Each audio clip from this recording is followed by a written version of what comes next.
Isinagawa ng Philippine Coast Guard Auxiliary Alberta ang isang coastal cleanup sa Pilipinas.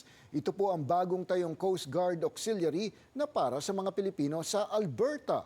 Narito ang report. Nagpulot ng mga basura sa baybayin ng Maripipi sa Biliran ang Philippine Coast Guard Auxiliary Alberta kasama ang lokal na pamahalaan ng Maripipi at iba pang volunteers ng probinsya.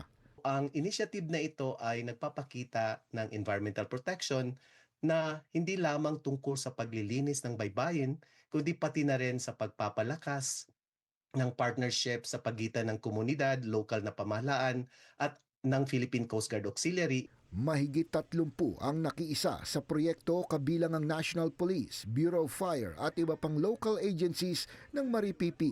More than 30 din ka bags ang aming nakolekta na mga basura.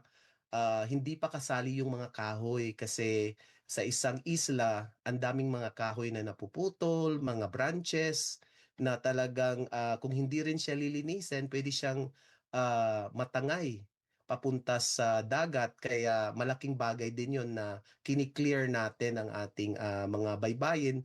Bukod sa coastal cleanup, nakipag-usap rin ng PCG Alberta sa mga mangingisda para sa mga pangangailangan at mga hamon na hinaharap. Sa tulong ng suporta ng ating mga miyembro, hindi lamang tayo nakapaglunsad ng coastal cleanup kundi nakapagbigay din tayo ng assistance sa Fisher Folk Association para sa pagpapatayo ng kanilang working shed na makakatulong sa kanilang kabuhayan.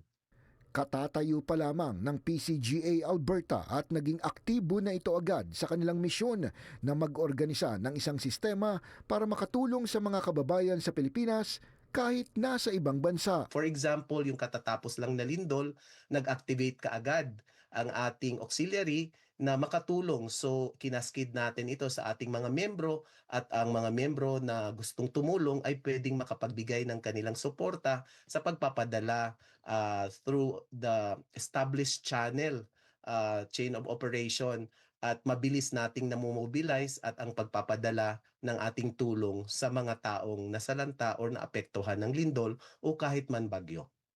Bagamat pili lamang ang maaaring sumali sa PCGA Alberta, hindi naman daw ito hadlang para maging miyembro, donor o volunteer ang isang taga-Alberta, lalo't kung makikipag-ugnayan sa kanila para sa isang proyekto. Ang paglilingkod ay walang hangganan. Kahit tayo ay nasa Canada, maaari pa rin tayong maging instrumento ng pagbabago at makatulong sa pagbuo ng mas ligtas, mas malinis at mas matatag na Pilipinas o kahit man dito sa Canada o saan mang panig ng mundo tayo naroroon.